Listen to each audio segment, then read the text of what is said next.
सब कुछ यहीं रह जाना है। एक राज्य में एक बार एक सन्यासी आया और सीधा राजा के महल में चला गया।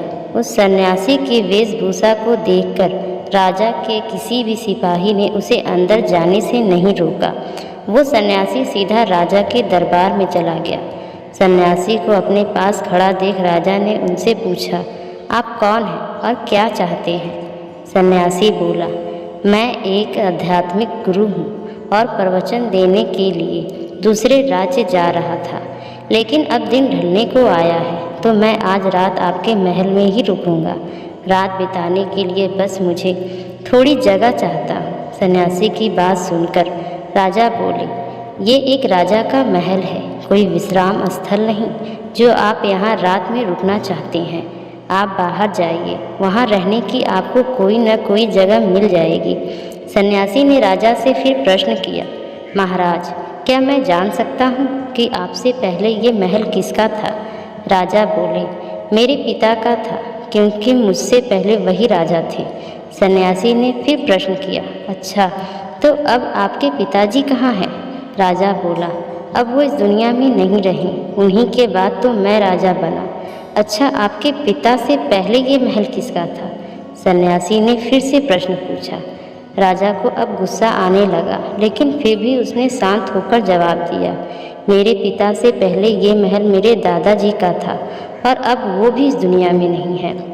अब सन्यासी बोला, ये जगह जो ना कल तुम्हारी थी और ना ही तुम्हारे जाने के बाद ये किसी और की होगी।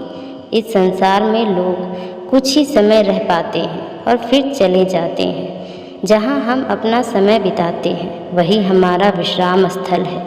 ना तुम इसे अपने साथ लेकर जा पाओगे और ना ही कोई और।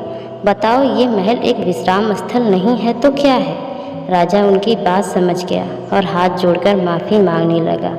उसने सन्यासी को रुकने के लिए जगह दे दी। इस संसार में हम कुछ भी लेकर नहीं सकते, खाली हाथ आए थे और खाली हाथ ही जाना है। जब तक इस संसार में आप हैं तो मैं या मेरा इस चक्कर में ना पड़े। जिंदगी के लोभ, धन, लालच के पीछे ना भागे, भागना है तो खुशियों के पीछे भागे। जिंदगी का मज़ा बहुत पैसों में या फिर बड़ी गाड़ी में नहीं है। जिंदगी का मज़ा है खुश रहने में। खुश रहो, क्योंकि दूसरों के पास चाहे बहुत पैसा है, लेकिन इस दुनिया में वो जाएगा खाली हाथ ही और उसके धन का भोग कोई और करेगा।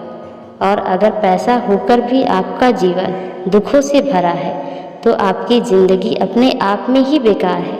याद रखना और इस बात पे गहराई से सोचना, आलीशान ज़िंदगी से बेहतर है एक खुशहाल ज़िंदगी।